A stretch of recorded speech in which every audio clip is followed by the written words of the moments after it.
तो कैसे हैं आप सभी। मैं डॉक्टर आनंद व्यास फिर से अपने YouTube चैनल पर आप सभी का स्वागत कर रहा हूं और आशा कर रहा हूं सभी ठीक है, मस्त हैं और पढ़ाई की तैयारियों में अब जीरो जान से लगे हुए हैं। तो आ चुका हूं मैं भी आपके लिए अंतिम प्रहार की सीरीज लेके मार्केटिंग एनालिटिक्स की। ऑलरेडी मार्केटिंग एनालिटिक्स के सारे वीडियो डिटेल वीडियो अपलोडेड हैं। अंतिम प्रहार की सीरीज पे आ गया हूं। फाइनेंस के वीडियो को फाइनल टच चल रहा है, जल्दी फाइनेंस के वीडियो भी आपके सामने आ जाएंगे, चिंता मत करो। 2-3 दिन दे दो, मतलब संडे तक मैं सब कुछ कर दूंगा। आप मेरे ऊपर बस थोड़ा सा संडे तक का समय मेरे को दे दो, बाकी सारी चीजें कर दूंगा। ठीक है, अंतिम प्रहार की सीरीज ले आया हूं। मोस्ट इंपॉर्टेंट क्वेश्चन है, टोटल 11 क्वेश्चन होने वाले हैं। 11 में से आपको कितने आते हैं वो देखना है।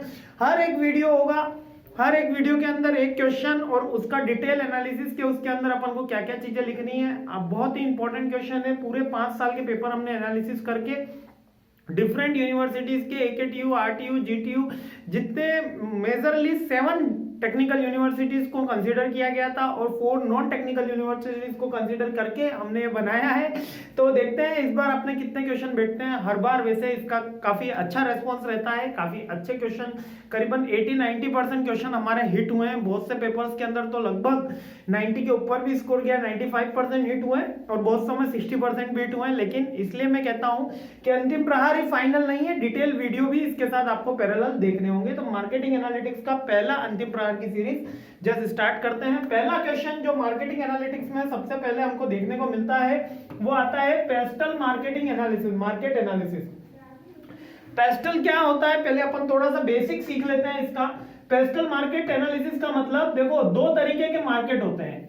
एक होता है इंटरनल मार्केट, मींस के 2 तरीके के फैक्टर्स होते हैं। इसको आप इस तरीके से समझिए, 2 तरीके के फैक्टर्स होते हैं जो बिजनेस के ऊपर इंपैक्ट डालते हैं, है ना। एक तो होते हैं इंटरनल फैक्टर। देखो बहुत ही इजी से, बहुत ही बेसिक से मैं आपको समझाऊंगा कि 2 तरीके के फैक्टर्स होते हैं। ठीक है, सॉरी, इंटरनल और एक एक्सटर्नल। यानी कि कोई भी बिजनेस होगा उस पे 2 तरीके के फैक्टर इंपैक्ट डालेंगे। एक होते हैं इंटरनल फैक्टर और एक होंगे external factor. Internal factor like हमारी मैन पावर, हमारी HR की स्ट्रेटेजी, हमारी वर्किंग कैपिटल, हमारी लेबर, हमारा लैंड, हमारा प्रोडक्ट, ठीक है, मार्केटिंग स्टाइल, ये सारे के सारे फैक्टर्स कौन से हैं? इंटरनल फैक्टर है जो बिजनेस के ऊपर क्या डालने वाले हैं? प्रभाव डालने वाले हैं। दूसरे कौन से फैक्टर्स होते हैं? एक्सटर्नल फैक्टर, जिन पे हमारा कोई भी कंट्रोल नहीं होता। इस पे कोई कंट्रोल होता है? नहीं होता, ये आउटसाइड होते हैं। ठीक है, तो जब भी हम मार्केट का एनालिसिस करते हैं तो हम इन आउटसाइड वाले फैक्टर्स का ही एनालिसिस करते हैं। और इसमें एक मोस्ट रिलेवेंट थ्योरी है जिसको पेस्टल एनालिसिस बोला जाता है, यानी पॉलिटिकल, सोशल, टेक्नोलॉजिकल, एनवायरमेंटल। आइए देख लेते हैं। अब ये कौन कौन से हैं? इकोनॉमिक याद भी करवा दूंगा, देखो ये याद भी करवा दूंगा। और ये मोस्ट इंपॉर्टेंट क्वेश्चन हमेशा से रहा है, मोस्ट इंपॉर्टेंट, सबसे ज्यादा मेरे को लगता है कि पेस्टल एनालिसिस आने वाले क्वेश्चंस में से रहता है। क्या क्या पूछा जाता है पेस्टल? अच्छा, इसके नाम से होता है। देखो पेस्टल एनालिसिस के अंदर हम किसी भी कंपनी का एनालिसिस करते हैं तो पहले बोलते हैं political, economical, social, technological, environmental and legal. एक एक पॉइंट, सारे पॉइंट में क्लियर करा देता हूं। पॉलिटिकल एनवायरमेंट यानी कि वहां पर कौन सी पॉलिटिकल कंपनीज हैं, मींस के पार्टीज हैं जो वर्किंग में चल रही हैं। क्या डेमोक्रेसी है, क्या ऑटोक्रेसी है, क्या मोनार्की सिस्टम है, क्या सी चीजें वहां पे पॉलिटिकल चल रही है और वहां की लीडरशिप कैसी है। क्या वहां पर एक स्टेबल एनवायरनमेंट है या फ्लक्चुएटिंग एनवायरनमेंट है।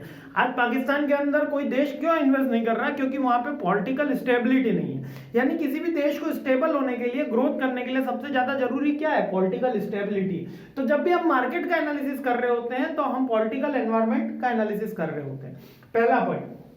Second, economic environment. Economic environment मतलब उस देश की GDP क्या है, उस देश की पर कैपिटा इनकम क्या है, वहां पे एम्प्लॉयमेंट रेशो क्या है, वहां पे परचेसिंग पावर कितनी है, उस देश की कौन सी करेंसी रन में है और उसकी परचेसिंग पावर कितनी है। जैसे हमारे $1 की वैल्यू अभी 80 चल रही है, ठीक है, दिनार की 200 के अराउंड है, डिफरेंट डिफरेंट दिनार है, ठीक है, पाउंड की भी 95 के अराउंड चल रही है, ठीक है। तो ये इकोनॉमिक वेल्थ देखा जाता है, वेलफेयर देखा जाता है, या इकोनॉमिक आप उसको पैरामीटर कह सकते हो, जिससे हम मार्केट का एनालिसिस कर रहे होते हैं। ये क्यों करते हैं? क्योंकि जो जिस देश जिस इकोनॉमिक कंडीशन में, यानी डेवलप्ड है या डेवलपिंग है, या अंडर डेवलप है तो वहां पर प्राइस स्ट्रेटेजी उसके अकॉर्डिंग होगी। आई होप आपको क्लियर हो गए होंगे दोनों पॉइंट, पॉलिटिकल इकोनॉमिकल।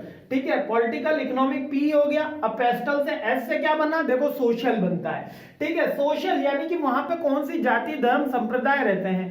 ठीक है, कौन सा मुस्लिम बहुल देश है कि हिंदू बहुल देश है, यह सार्वधर्म संभाव का देश है जैसे भारत। ठीक है, तो वो एनवायरमेंट के अकॉर्डिंग आपको आपका प्रोडक्ट डिसाइड करना होता है। यदि मुस्लिम देश है, मुस्लिम कंट्री है, तो वहां पर प्रोडक्ट की मोनार्की जो सिस्टम होता है, मोनार्की नहीं सॉरी मोनार्की हायरार्की जो सिस्टम होता है वो डिफरेंट होता है। और जो इंडियन सिस्टम है जहां पे सारे धर्म रहते हैं, वहां पर प्रोडक्ट का इकोलॉजी का सिस्टम अलग अलग होता है। गेटिंग माय पॉइंट, यानी कि उस देश में कौन सी जाति धर्म संप्रदाय, कितना यूथ है, कितना एल्डर एज है, उसके अकॉर्डिंग हम मार्केट का एनालिसिस करते हैं। नेक्स्ट है तो पीई एस तो आपको हो ही गया, क्योंकि अब इसमें याद तो करना ही नहीं, क्योंकि पेस्टल एनालिसिस तो ऑलरेडी शॉर्ट फॉर्म है। एस से सोशल हो गया। टी से टेक्नोलॉजिकल। टेक्नोलॉजिकल मींस कि वो जितना टेक्नोलॉजी में एडवांस है। जैसे जापान में 6G खत्म होने में है, 7G की ट्रायल रन चल रही है, हमारे यहाँ 4G चल रहा है। हमारे यहाँ देखा जाए तो आज घर के अंदर 4 मोबाइल फोन है। अब अमेरिका में वहीं देखा जाए तो हर घर में 2 से 4 लैपटॉप भी है। ठीक है, उनके पास जो टेक्नोलॉजी ज्यादा है, हमारे पास मिड में है। और जो रिमोट कंट्री जैसे कि इथोपिया ले लो आप, ठीक है, जिम्बाब्वे ले लो, वहां पर अभी भी अंडर डेवलप है। मतलब वहां पर आप अगर इंटरनेट सर्विस प्रोवाइडर बन के जाओगे तो काफी आपको बैकवर्ड में डील करना होगा।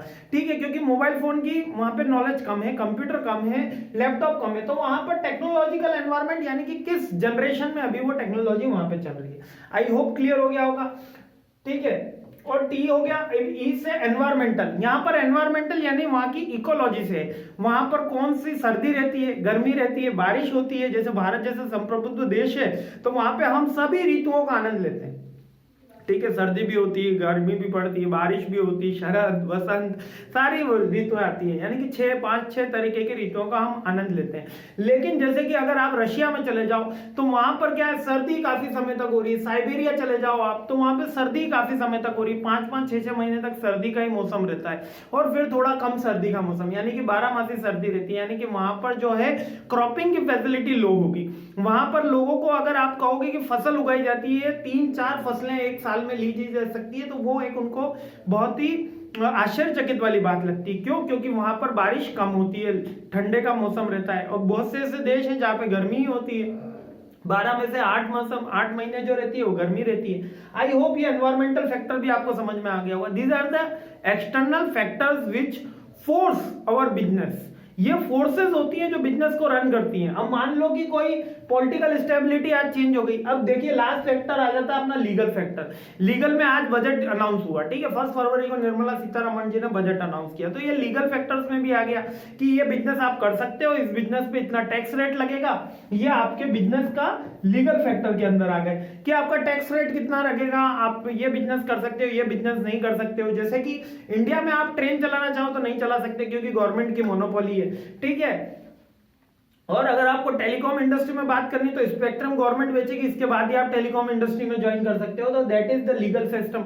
और कौन से टाइम तक जो आज शॉप खोल सकते हैं अपन, वो उसके लिए भी गवर्नमेंट ने प्रोटोकॉल बना रखा है कि रात की 9 बजे, 10 बजे, 11 बजे, कहीं पे 12, कहीं पे फुल नाइट शॉप ओपन करी जा सकती है। तो that is the legal system. जैसा वहां का लीगल सिस्टम होगा, हमारा वर्क उसके अकॉर्डिंग होगा, क्योंकि उसके अंदर टैक्स सिस्टम भी आ जाता है, उसके अंदर वर्क इथिक्स भी आ गए, उनका एक पर्सनल प्रोटोकॉल होता है। ठीक है, तो ये फैक्टर्स का एनालिसिस करके किसी भी कंपनी का अपन एनालिसिस कर पाते हैं और प्रोडक्ट का एनालिसिस कर पाते हैं कि वो वहां पे सर्वाइव करेगा या नहीं करेगा। ये pastel analysis basically external factors के बारे में हमको बताता है कि कौन कौन से एक्सटर्नल फैक्टर बिजनेस पे ग्रोथ करते हैं। नटशेल में पॉलिटिकल जो वहां की आप कह सकते हो पॉलिटिकल पार्टीज का स्ट्रक्चर है, या डेमोक्रेसी है, ऑटोक्रेसी है। ऑटोक्रेसी यानी कि मोनार्की सिस्टम ही कह सकते हो, या डिम्ड मोनोक्रेसी कह सकते हो। पॉलिटिकल है, ठीक है। ई से अपना क्या आया, इकोनॉमिकल आ गया, यानी कि वहां की जनता की कितनी अमीर है, गरीब है। ठीक है, उसके बाद क्या है पेस्टल। एस से सोशल आया, वो जनता हिंदू, मुस्लिम, सिख, ईसाई कौन से समुदाय से है। ठीक है, पेस्टल के बाद वापस टी आया, टेक्नोलॉजी कॉन्सेप्ट चल रही है, 4th generation, 5th generation, 6th generation चल रही है। इसके बाद आपका वापस से एनवायरमेंटल आया, जिसके अंदर हम वहां पर वेदर की बात कर रहे हैं, लैंडलॉक कंट्री है या सी मेरीन किस कंट्री है। ठीक है, जैसे श्रीलंका है तो वहां पे मरीन इंफ्रास्ट्रक्चर काफी डेवलप हुआ है, क्योंकि और अफगानिस्तान है तो वहां पे लैंडलॉक कंट्री है। ठीक है, और लास्ट है आपका लीगल इंफ्रास्ट्रक्चर। आई होप सारे पॉइंट्स क्लियर हो गए होंगे। तो सेकंड वीडियो जस्ट लेकर आ रहा हूँ, फर्स्ट अंतिम प्रहार का फर्स्ट मोस्ट इंपॉर्टेंट वीडियो मैंने करवा दिया। कैसा लगा, समझ में आया नहीं आया, फील फ्री टू कमेंट, एक बार कमेंट करके जरूर बताया करेंगे समझ में आया नहीं आया। जय हिंद।